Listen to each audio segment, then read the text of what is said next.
নতুন রাজনৈতিক দল জাতীয় নাগরিক পার্টি কি ধরনের দল হবে, কি করতে চায় তারা, কি করবেন, এটা নিয়ে কৌতূহল থাকবে আমাদের। এবং যত দিন যাবে আস্তে আস্তে আসলে এই জিনিসগুলো আমাদের কাছে আরও বেশি স্পষ্ট হয়ে উঠবে। কিন্তু তারপরও তারা ঘোষণা যেদিন করেছেন সেদিনই দুই তিনটা বিষয়কে খুব গুরুত্ব দিয়েছেন। এর মধ্যে একটা বিষয় তো খুবই গুরুত্বপূর্ণ। বলা বাহুল্য যে এই জিনিসটা নিয়েই সম্ভবত রাজনীতির মাঠে বেশ উত্তাপ এবং উত্তেজনা ছড়াবে। সেটা হচ্ছে তারা সেকেন্ড রিপাবলিক করতে চান, সংবিধান নতুন করে লিখতে চান। একটা কৌতূহল উদ্দীপক প্রশ্ন হতে পারে, স্টুডেন্টরা যদি একটা নতুন রিপাবলিকই করেন সেটা কি সেকেন্ড হবে নাকি থার্ড হবে? কমপক্ষে, আরও বেশিও হতে পারে কিন্তু কমপক্ষে থার্ড। বা তারা যে জায়গায় দাঁড়িয়ে আছেন সেই জায়গায় কি একটা নতুন রিপাবলিক তৈরি করার পরিস্থিতি আছে? তার মানে কি এতদিন বাংলাদেশ রিপাবলিক ছিল না? কিছু থিওরিটিক্যাল ডিবেটও করতে চাই, আর তার সাথে সংঘাতটা কেন হবে সেটা নিয়েও কথা বলবো। জনাব নাহিদ ইসলাম, নবগঠিত দলের আহ্বায়ক, তিনি কিছু কথা বলেছেন তার বক্তৃতায়। সেটা এক ধরনের ঘোষণাপত্র তাদের, সেখানে ওটা ছিল, এবং সেটা জবাব বিএনপির পক্ষ থেকেও এসছে। জনাব সালাউদ্দিন আহমেদ, স্থায়ী কমিটির প্রভাবশালী সদস্য, তিনিও এটা নিয়ে কথা বলেছেন। জনাব নাহিদ ইসলাম কি বলেছেন আমি এটা একটু পড়ি। তিনি বলছেন, জুলাইয়ের ছাত্র জনতার বিপুল আত্মত্যাগের মাধ্যমে এক অভূতপূর্ব গণ অভ্যুত্থানের মধ্যে দিয়ে দীর্ঘ ১.৫ দশক ধরে জেঁকে বসা ফ্যাসিবাদী সরকারের পতন ঘটিয়েছে বলে উল্লেখ করেন নাহিদ ইসলাম। তিনি বলেন, কিন্তু আমাদের স্মরণ রাখতে হবে হাজারো শহীদের আত্মত্যাগের বিনিময়ে অর্জিত এই নতুন স্বাধীনতা কেবল একটি সরকার পতন করে আরেকটি সরকার বসানোর জন্যই ঘটেনি। জনগণ বরং রাষ্ট্রের আষ্টেপৃষ্ঠে জেঁকে বসা ফ্যাসিবাদী ব্যবস্থা বিলোপের মাধ্যমে একটি নতুন রাজনৈতিক বন্দোবস্তের আকাঙ্ক্ষা থেকেই এই অভ্যুত্থানে সাড়া দিয়েছিল, যেন জনগণের অধিকার ভিত্তিক একটি রাষ্ট্র পুনর্গঠিত হয়। এই লক্ষ্যে জাতীয় নাগরিক পার্টি প্রতিষ্ঠার উল্লেখ করে বলেন, এই দল হবে একটি গণতান্ত্রিক, সমতাভিত্তিক ও জনগণের প্রতিনিধিত্বকারী রাজনৈতিক দল। তিনি আরও বলেন, একটি গণতান্ত্রিক নতুন সংবিধান প্রণয়নের মাধ্যমে আমাদের সাংবিধানিক স্বৈরতন্ত্র পুনঃপ্রতিষ্ঠার সব সম্ভাবনার অবসান ঘটাতে হবে। আমাদের সেকেন্ড রিপাবলিক প্রতিষ্ঠার জন্য গণপরিষদ নির্বাচনের মাধ্যমে একটি নতুন সংবিধান প্রণয়ন আমাদের অন্যতম প্রাথমিক লক্ষ্য। খুব ক্লিয়ারলি নতুন সংবিধানের কথা আছে, নতুন সংবিধান লেখা হবে এবং সেকেন্ড রিপাবলিক প্রতিষ্ঠা করা হবে। আমি জনাব সালাউদ্দিন আহমেদ কি বলেছেন সেটা নিয়ে কথা বলবো, সংঘাতের আলাপ করব। কিন্তু সেকেন্ড রিপাবলিক কি, বা আমরা একটু এভাবে যদি প্রশ্ন করি, শুরুতে বলছি একটু থিওরিটিক্যাল আলোচনা যদি করি, বাংলাদেশে একটা নতুন রিপাবলিকের আলাপ কি হতে পারে? আমরা বিশ্বের যে হিস্ট্রি দেখি তাতে এই ধরনের একটা ট্রেস আছে যে এই রকম সময়ও একটা রিপাবলিক হতে পারে। কিন্তু মোটা দাগে আসলে রিপাবলিকগুলো কখন হয়? যেমন ধরুন ফ্রান্সে ফিফথ রিপাবলিক চলছে, স্পেনে আমি ভুল না করলে থার্ড বা ফোর্থ, পোল্যান্ডে থার্ড চলছে। মানে রিপাবলিকগুলো কখন হয়, মানে কেন আমরা first Republic, second Republic, third Republic বলি? মানে কোনো একটা স্টেট যখন রিপাবলিক ছিল না, সে যখন রিপাবলিক হয়ে ওঠে। আমরা ফ্রেঞ্চ রেভলিউশনের কথা জানি, যারা অনেকগুলো রিপাবলিক বলেছেন। সেখানে রাজতন্ত্র ছিল, ফরাসি বিপ্লব হলো, রিপাবলিকের চেষ্টা হলো, আবার নেপোলিয়ন আসেন, এভাবে বারবার ডিসরাপ্টেড হয়। একটা সময় জার্মানি এসে আবার তাদের একটা রিপাবলিক, থার্ড রিপাবলিক থেকে সম্ভবত আবার দখলের মাধ্যমে অবসান ঘটে, যেটা পোল্যান্ডের ক্ষেত্রেও দ্বিতীয় বিশ্বযুদ্ধের সময় ঘটেছে। সো প্রত্যেকটা রিপাবলিক যখন কলাপস করে তখন নতুন করে, এর আগে আর একটু কথা বলে নেওয়া ভালো, রিপাবলিক কি আমরা গণপ্রজাতন্ত্র বলি, যেখানে আসলে জনগণের পার্টিসিপেশনের মাধ্যমেই একটা সরকার গঠিত হয় এবং একটা সরকার জনগণের মাধ্যমেই নির্বাচিত হয় এবং সেটা দিয়ে তারা ফাংশন করে। এটাই হচ্ছে রিপাবলিক সহজ কথায়। যদিও এই রিপাবলিকও খুবই অস্পষ্ট একটা ধারণা, এভাবে বলবো, চায়নাকে আমি রিপাবলিক মনে করি না, কিন্তু চায়না নিজেকে রিপাবলিক মনে করে, people's republic of China. Not only that, China নিজেকে ডেমোক্রেটিক দাবি করে, কারণ তারা তাদের হিসাবে মোটা দাগে যে পার্টি মেম্বার্স আছে তাদের মধ্যে তারা নির্বাচন করে বলে আলাপ করেন। এগুলো আদতে কোনো নির্বাচনই না, ওই আলোচনায় আজকে ঢুকছি না। এটা আসলে একটা পার্টির স্বৈরতন্ত্র, এটা আস্তে আস্তে ব্যক্তির স্বৈরতন্ত্রে পরিণত হচ্ছে। এখন শি জিনপিং এটাকে ব্যক্তির স্বৈরতন্ত্রে পরিণত করেছেন, কিন্তু মোটা দাগে এটা স্বৈরতন্ত্র, এটা আসলে রিপাবলিক না, কিন্তু তারপরে তারা রিপাবলিক বলে। তো আমরা মোটা দাগে এখন রিপাবলিক বলতে আসলে বুঝবো সহজ ভাষায় আমরা যে প্রচলিত গণতান্ত্রিক ব্যবস্থা আছে, যেখানে জনগণ তার প্রতিনিধি নির্বাচন করার মাধ্যমে তার শাসক নির্বাচিত করতে পারে এবং তার দ্বারা শাসিত হয় এবং তাকে সে ক্ষমতা থেকে সরাতে পারে, মোটামুটি এরকম একটা ব্যবস্থাকে বলবো। যখন এটা ডিসরাপ্টেড হয় তখনই আসলে এই যে এটা কত রিপাবলিক কিভাবে হয়েছে তা হয়েছে এই প্রশ্ন আসে।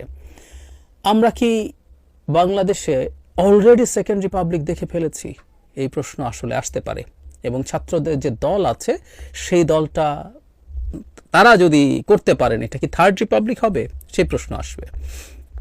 একটু এভাবে দেখি, বাংলাদেশ প্রতিষ্ঠার পর আমরা প্রথম একটা সংবিধান পেলাম যেটা একটা গণতান্ত্রিক সংবিধান। এর মধ্যে প্রচুর স্বৈরাচারী উপাদান আছে। ৭২-এর সংবিধানই নিখুঁত কোনো সংবিধান আসলে ছিল না। প্রচুর উপাদান আছে স্বৈরতান্ত্রিক ভাবে একজন মানুষকে তৈরি করার। যদিও বহুদিন বলেছি যে সংবিধান লিখে কাউকে গণতান্ত্রিক বানানো যায় না, কিন্তু সংবিধানের মধ্যেই স্বৈরতান্ত্রিক উপাদান ছিল। কিন্তু তারপর এটা একটা গণতান্ত্রিক সংবিধান ছিল, পার্লামেন্টারি সিস্টেম অফ ডেমোক্রেসি ছিল।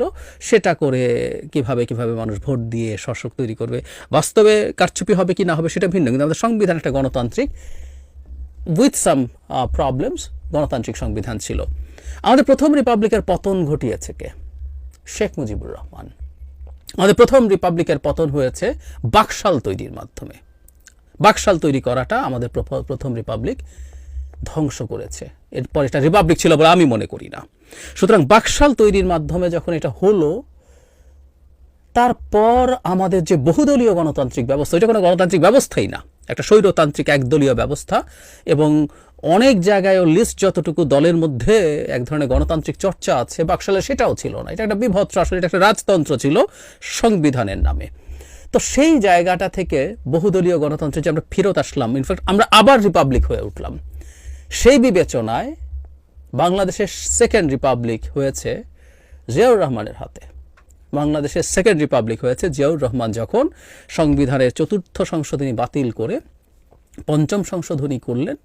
যদিও নতুন সংবিধান লেখা হয়নি, কিন্তু ৫ম সংশোধনীর মাধ্যমেই আসলে বাংলাদেশ কার্যত আবার একটা রিপাবলিকে পরিণত হয়। সুতরাং আমরা ওটাকে সেকেন্ড রিপাবলিক থিওরিটিক্যালি মনে হয় বলতে পারি। এর পরবর্তীতে আসলে আমরা তাত্ত্বিকভাবে আমরা আর কখনো রিপাবলিক নই, এই পরিস্থিতি হয়নি অনেস্টলি যদি বলি। জিয়াউর রহমানের সময় হোক, এরশাদের সময় হোক, যখনই হোক না কেন আসলে আমরা যেহেতু যে ব্যবস্থার মধ্য দিয়ে চলছিলাম সেই ব্যবস্থার ডিসরাপশন হয়েছে, কিন্তু আমরা কেউ ওটার ম্যানিপুলেশন হয়েছে, কিন্তু আমরা আসলে টেকনিক্যালি সেই জায়গাটাতে ছিলাম। আমি একটু ব্যাপারটা বুঝিয়ে বলি। শেখ হাসিনা তো গণতান্ত্রিক শাসন চালিয়েছেন, ইজন্ট ইট? শেখ হাসিনা কি নির্বাচন বাতিল করে দিয়েছিলেন? শেখ হাসিনা কি নির্বাচন ছাড়া ক্ষমতায় থেকেছেন? পোল্যান্ডে যেমন চেউশেস্কু দীর্ঘ সময় যেভাবে একনায়কতান্ত্রিকভাবে ক্ষমতায় ছিলেন সেইভাবে থেকেছেন? থাকেননি তো। শেখ হাসিনা নির্বাচিত শেখ হাসিনা প্রায় খুব গর্ব নিয়ে তার নির্বাচনের কথা বলতেন, নির্বাচনে জেতার কথা বলতেন, তার উন্নয়নে মুগ্ধ হয়ে মানুষ তাকে ভোট দিয়েছে সেটা বলতেন। এবং শুধু জাতীয় পর্যায়ে না, আমাদের সংবিধানে যেভাবে বলা হয়েছে আর্টিকেল 11-এ প্রত্যেকটা ক্ষেত্রে নির্বাচিত প্রতিনিধিদের মাধ্যমে জনগণের ক্ষমতা হবে। সো আমাদের উপজেলায় নির্বাচন হয়েছে, ইউনিয়ন পরিষদে হয়েছে, জেলা পরিষদে ডিরেক্ট না হলে এক ধরনের ইনডিরেক্ট নির্বাচন হয়েছে, পৌরসভা, সিটি কর্পোরেশন সব জায়গায় নির্বাচন হয়েছে। সো নির্বাচনের মাধ্যমেই শেখ হাসিনা ক্ষমতায় ছিলেন। কখনোই বাংলাদেশের টেকনিক্যালি বাংলাদেশ রিপাবলিক ছিল না তা তো না। বাংলাদেশ রিপাবলিক ছিল। উনি নতুন করে সব কিছু বাতিল করে একচ্ছত্রভাবে নির্বাচন লাগবে না, ওটা লাগবে না, সেটা লাগবে না, তার বাবার মতো করেননি। সুতরাং এটা রিপাবলিক ছিল টেকনিক্যালি বলা যায়, কিন্তু হ্যাঁ, এটা আসলে এক ভয়ঙ্কর ফ্যাসিজমও না, প্রায় সবাই ফ্যাসিস্ট শাসক বলে, আমি এটাকে মাফিয়াতন্ত্র বলি। মাফিয়াতন্ত্র উনি কায়েম করেছেন এবং সেই জায়গায় একটা নতুন রিপাবলিক হতেও পারে, নিশ্চয়ই পারে। তবে সেটা আমার বিবেচনায় থার্ড রিপাবলিক হবে, সেকেন্ড না, এটা থার্ড রিপাবলিক হবে। এখন প্রশ্নটা হচ্ছে মানে শুধু মাফিয়াতন্ত্র থেকে গণতান্ত্রিক ব্যবস্থাও না। ফ্রান্স এই উদাহরণ, ফ্রান্সের 5th রিপাবলিক যেটা, সেটা আসলে মূলত 4th রিপাবলিকটা প্রধানমন্ত্রী শাসিত একটা রিপাবলিক ছিল এবং সেখানে তখন খুবই আনস্টেবল সরকার থাকার কারণে প্রচুর প্রবলেম ফ্রান্সে হচ্ছিল। তখন চার্লস দ্য গল একটা নতুন কনস্টিটিউশন তৈরি করেন যেখানে অত্যন্ত পাওয়ারফুল একজন প্রেসিডেন্ট তৈরি করা হয় এবং প্রধানমন্ত্রীর ক্ষমতাকে সেই তুলনায় অনেক নিচে নামিয়ে আনা হয় দেশের স্টেবিলিটির স্বার্থে। সো আগের সরকারটাও জেনুইনলি একটা রিপাবলিক ছিল, এটাকে প্রেসিডেন্সিয়াল ফর্মে নেয়া এবং খুব ম্যাসিভ ওভারহোলিং করার ফলে তারা এটাকে 5th রিপাবলিক বলছেন। সুতরাং আমাদের শেখ হাসিনার সময় তো গণতন্ত্রই ছিল না, এটা একটা মাফিয়াতন্ত্র ছিল। সেখান থেকে যখন একটা নতুন জায়গায় যাবে, নতুনভাবে ভাবা হবে সেটাকে টেকনিক্যালি বলা যায়, কারণ আমরা ইভেন সংবিধানও যদি নতুন করে চেঞ্জ করে ফেলে আমাদের এক্সিস্টিং সংবিধানের থেকে খুব বেশি এদিক সেদিক কিছু হয়ে যাবে না। কিছু জায়গায় অ্যামেন্ডমেন্টের দরকার আছে, কিছু নতুন জিনিস ঢুকবে, যেমন আমরা একটা আপার হাউসের কথা বলছি, আর কিছু কিছু জায়গায় কিছু মাইনর চেঞ্জেস লাগবে। আমাদের আর্টিকেল 70, আমাদের বিচার বিভাগের স্বাধীনতা, এগুলো পাল্টানো আসলে যে দেশের আমূল পরিবর্তন করে ফেলতে হবে, নট নেসেসারিলি। 70-72-তে এরকম ছিল। 116 যে আর্টিকেল, যেখানে নিম্ন আদালতকে পুরোপুরি সুপ্রিম কোর্টের অধীনে দেওয়ার কথা হচ্ছে, এটা 72-এই ছিল। এটা পরবর্তীতে চতুর্থ সংশোধনীতে প্রেসিডেন্টের হাতে চলে আসে এবং পরে 5th অ্যামেন্ডমেন্টে, আমি ভুল না করলে, এটা রাষ্ট্রপতি মানে সরকারের হাতেই থাকে, তবে সেটা সুপ্রিম কোর্টের সাথে পরামর্শক্রমে করতে হবে। এগুলো আমাদের আগেই ছিল। এগুলো করে যে আমরা অনেক কিছু র্যাডিক্যাল কিছু করে ফেলবো তা না, কিন্তু তারপর আমরা এটাকে নাম দিতে পারি। কিন্তু এটা দিতে গিয়ে যে সমস্যাটা হতে পারে বলে মনে করছি সেটা হচ্ছে বিএনপির সাথে সংঘাত। মানে জনাব সালাহ উদ্দিন আহমেদ বলছেন, বিএনপির স্থায়ী কমিটির সদস্য, আমি নতুন বন্ধুদের বলতে চাই, সেকেন্ড রিপাবলিক, আমাদের বর্তমান রিপাবলিককে অসুস্থ হয়ে গেছে। সেকেন্ড রিপাবলিক কখন হয়? রিপাবলিক হচ্ছে যেখানে নির্বাচিত প্রতিনিধিরা রাষ্ট্র পরিচালনা করবেন, তাদের একটা নমিনাল অথবা elected head of the state থাকবে। সেটা কি আমাদের নেই? গণপরিষদ কেন হবে? এর মধ্যে তো আরও একটি উদ্দেশ্য আছে। যারা গণপরিষদের বিষয় সামনে আনছে তারা হয় বোঝে না, অথবা বুঝেও আমাদের এই রাষ্ট্র ব্যবস্থাকে আরও দীর্ঘায়িত অগণতান্ত্রিক প্রক্রিয়ার মধ্যে নিয়ে যাওয়ার ষড়যন্ত্র আছে। সুতরাং বিএনপি গণপরিষদকে কিভাবে দেখছে এটা স্পষ্ট। এটা এবার না, এটা এর আগেও স্পষ্ট হয়েছিল। তাহলে আসলে যেটা হতে পারে, অনেকগুলো অপশান এসছে। একটা গণপরিষদ তৈরি করা, যেটা একটা নতুন সংবিধান লিখবে, তারপর একটা সংসদ নির্বাচন হবে। যদি আমরা সংসদীয় ব্যবস্থায় থাকি, আমাদের সেই সংবিধান হতেও পারে যে আমরা রাষ্ট্রপতি শাসিত ব্যবস্থায় আবার চলে যেতে পারি। তো তারপরে যেটা দাঁড়াবে, সেটার পরে ওটা সরকারে আসবে। আরেকটা অপশান কেউ কেউ বলছেন যে একই সাথে দুটো হিসাবেই কাজ করবে এমন একটা সংসদ, যেমন 70 সালে আমাদের এখানে যে নির্বাচনটা হয়েছিল সেটা একই সাথে গণপরিষদ এবং একটা রেগুলার পার্লামেন্ট ছিল, যেটা সংবিধানও প্রণয়ন করবে, যেটা রাষ্ট্র চালাবে, যেটার প্রধানমন্ত্রী হতেন শেখ মুজিবুর রহমান। সো ওটারও কথাও কেউ কেউ আনছেন, সেটাও হতে পারে, এরকমও বলা হচ্ছে। কিন্তু বিএনপি এই ব্যাপারটাকে আসলে সহজভাবে আর নিচ্ছে না, এটা আমরা খুব ক্লিয়ারলি বুঝতে পারছি।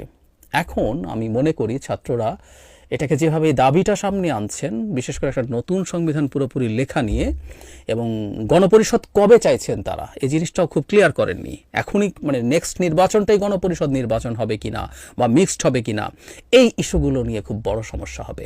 বিএনপি মনে হয় না কোনোভাবেই গণপরিষদ বা 70-এর মতো একটা মিক্সড সংসদের ব্যাপারে এখন পর্যন্ত রাজি আছে।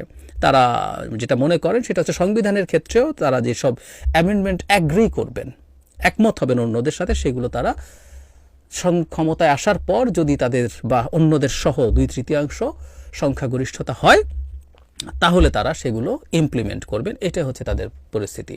সুতরাং আমরা এখন দেখতে পাচ্ছি এমন একটা জিনিস যেটা বিএনপি অত্যন্ত কঠোরভাবে বিরোধিতা করে, আবার নতুন রাজনৈতিক দল নাগরিক পার্টি তারা এটাকেই তাদের প্রধান এজেন্ডা হিসেবে আমাদের সামনে হাজির করছে। একটা অনিবার্য সংঘাত দেখতে পাচ্ছি, এবং আমি আশা করব যে নতুন যারা আছেন, নতুন দলের যারা আছেন, তারা প্রায় সময় নিজেরা সিদ্ধান্ত দিচ্ছেন। আমি খুব চাই এই দলটার সাথে বিএনপির খুব রেগুলার যোগাযোগ হোক, বসা হোক, কথা হোক।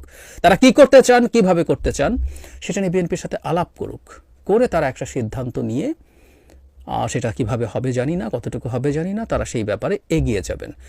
আমাদের সামনের সময়টা খুবই টার্ময়েলে পরিপূর্ণ। আমরা কোনোভাবেই চাই না গণ অভ্যুত্থানের যে সহযোগী শক্তিগুলো ছিল, শেখ হাসিনার বিরোধী শক্তিগুলো ছিল, তাদের মধ্যে মতদ্বৈততা থাকবে, তাদের মধ্যে ডিবেট থাকবে আদর্শগত বা কর্মসূচিগত, কিন্তু তাদের মধ্যে শত্রুতার পরিস্থিতি তৈরি হবে না। এই সেকেন্ড রিপাবলিক ঘোষণা এবং গণপরিষদ করা নিয়ে, সংবিধান নতুন করে লেখা নিয়ে আমি খুবই মারমুখী, খুবই শত্রুতাপূর্ণ পরিস্থিতি তৈরি হওয়ার সম্ভাবনা দেখছি। আমি আশা করি আমি এই ক্ষেত্রে ভুল প্রমাণিত হব।